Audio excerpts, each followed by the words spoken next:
எங்களுடைய கையில இந்த மண்ணினுடைய பெருமையாக இருக்கக்கூடிய புளியங்குடி எலுமிச்சம்பழம் இருக்கு. ரொம்ப நாளா நீங்க கேட்பது இந்த எலுமிச்சம்பழத்துக்கு புவிசார் குறியீடு வேண்டும் என்று கேட்டிருக்கிறேன்.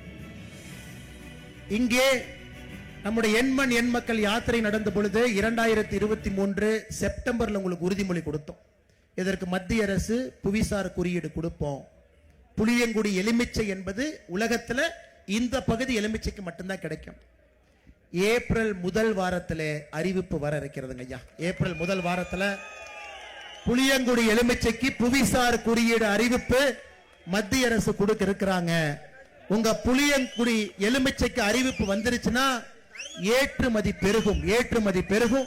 இங்க இருக்கக்கூடிய விவசாய பெருமக்களுக்கு ஒரு பெரும் வரப்பிரசாதமாக இருக்கும் என்கின்ற ஒரு நம்பிக்கையூட்டக்கூடிய வார்த்தைகளுக்கும் இங்க இருக்கக்கூடிய பெருமக்களுக்கு அன்போடு இந்த நேரத்தில் தெரிவித்துக் கொள்கின்றோம்.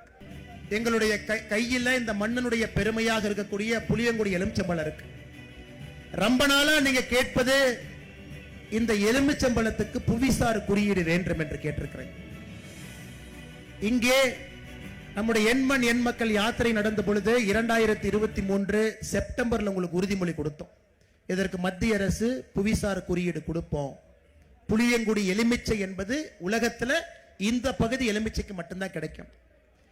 ஏப்ரல் முதல் வாரத்தில் அறிவிப்பு வர இருக்கிறதுங்க ஐயா. ஏப்ரல் முதல் வாரத்தில் புளியங்குடி எலுமிச்சைக்கு புவிசார் குறியீடு அறிவிப்பு மத்திய அரசு கொடுக்க இருக்கிறாங்க. உங்க புளியங்குடி எலுமிச்சைக்கு அறிவிப்பு வந்துருச்சுன்னா ஏற்றுமதி பெருகும். ஏற்றுமதி பெருகும். இங்க இருக்கக்கூடிய விவசாய பெருமக்களுக்கு ஒரு பெரும் வரப்பிரசாதமாக இருக்கும் என்கின்ற ஒரு நம்பிக்கையூட்டக்கூடிய வார்த்தைகளுக்கும் இங்க இருக்கக்கூடிய பெருமக்களுக்கு அன்போடு இந்த நேரத்தில் தெரிவித்துக் கொள்கின்றோம். செய்திகளை உடனுக்குடன் தெரிந்து கொள்ள உடனே சப்ஸ்கிரைப் பண்ணுங்க.